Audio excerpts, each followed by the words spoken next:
দক্ষিণী অভিনেত্রী তামান্না ভাটিয়া, যিনি তার রূপ ও অভিনয় দিয়ে দর্শকদের মনে জায়গা করে নিয়েছেন। সম্প্রতি এক সাক্ষাৎকারে তিনি যৌনতাকে জীবনের এক অবিচ্ছেদ্য অংশ এবং সবচেয়ে পবিত্র বিষয় হিসেবে আখ্যায়িত করে সমাজে এর প্রতি প্রচলিত নোংরা দৃষ্টিভঙ্গির তীব্র সমালোচনা করেছেন। তার এই স্পষ্টবাদী মন্তব্য সামাজিক যোগাযোগ মাধ্যমে বেশ আলোচনার জন্ম দিয়েছে। পর্দায় আবেদনময়ী চরিত্রে সাবলীল অভিনয়ের জন্য পরিচিত তামান্না মনে করেন, মানুষের মধ্যে যৌনতাকে লজ্জাজনক বা দোষের বিষয় হিসেবে দেখার যে প্রবণতা রয়েছে তা আসলে ভুল শিক্ষা ও মানসিকতার ফল। তিনি বলেন, পৃথিবীর সবচেয়ে পবিত্র বিষয়কেই নোংরা দৃষ্টিতে দেখা হয়।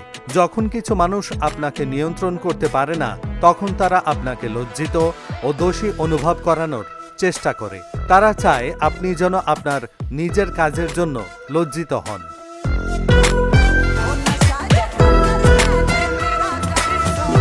এই ধরনের মানসিকতাকে তামান্না সবচেয়ে বড় ভুল বলে মনে করেন। তার কথায়, যে মুহূর্তে কেউ আপনাকে লজ্জিত অনুভব করাতে সক্ষম হবে, সেই মুহূর্তেই আপনি তার নিয়ন্ত্রণে চলে আসবেন।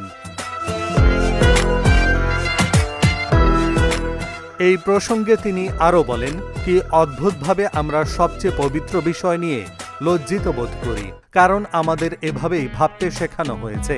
আমরা ভাবতে থাকি, কি খারাপ কাজটাই না আমরা করে ফেললাম, কিন্তু এটি তো জীবনেরই অংশ। এর জন্যই তো আজ আমাদের অস্তিত্ব রয়েছে এই দুনিয়ায়। এহসানুল হক, ঢাকা জার্নাল।